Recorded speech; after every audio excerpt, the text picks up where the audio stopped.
En tout point, le destin était contre Épictète. Il y a 2000 ans, à Hiérapolis, il est né esclave. On ne lui a même pas donné de nom. Épictète signifie simplement « acquis ».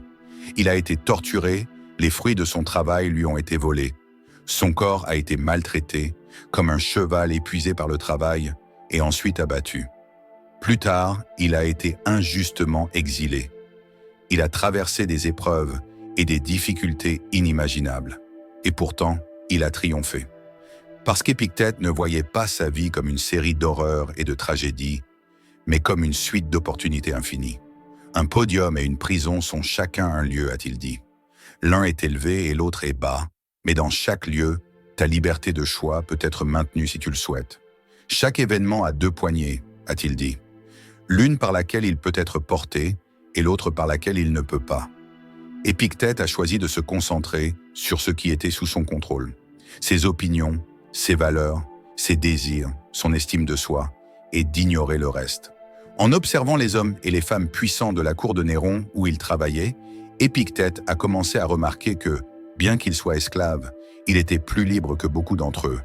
Ils étaient esclaves du pouvoir et de l'ambition, du plaisir et de l'attention.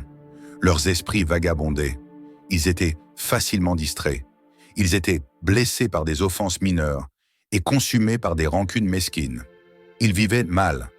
Alors il s'est éduqué sous le grand enseignant stoïcien, Musonius Rufus, et a finalement gagné sa liberté. Lui-même est devenu enseignant des étudiants les plus brillants de Rome, y compris le futur empereur, Hadrien. Ses idées ont atteint Marc Aurèle, et soudainement, un homme qui avait si peu de pouvoir influençait les personnes les plus puissantes du monde, pour le mieux. Ce que nous apprenons d'Épictète, ce n'est pas seulement l'endurance et la résilience, mais la capacité de trouver et de faire une bonne vie n'importe où, en tout temps. Les circonstances ne font pas l'homme, a dit Épictète. Elles ne font que le révéler à lui-même. Les stoïciens disaient que nous sommes des acteurs dans une pièce de théâtre. Tout ce qu'un acteur peut faire, c'est bien jouer son rôle et apprendre à lâcher prise sur le reste. C'est ainsi que nous devons voir la vie. Nous ne contrôlons pas où nous sommes nés, ni qui sont nos parents, ni comment les autres nous traitent. Nous contrôlons seulement ce que nous faisons avec le matériel qui nous est donné. Oui, une grande partie de cela est hors de notre contrôle. Mais nous avons beaucoup plus d'agence que certaines personnes ne le pensent. Nous pouvons, par la détermination et la compétence, apprendre à façonner notre propre destin. Le contrôler? Non. Le façonner? Oui. En offrant une performance splendide dans notre rôle actuel, quel qu'il soit.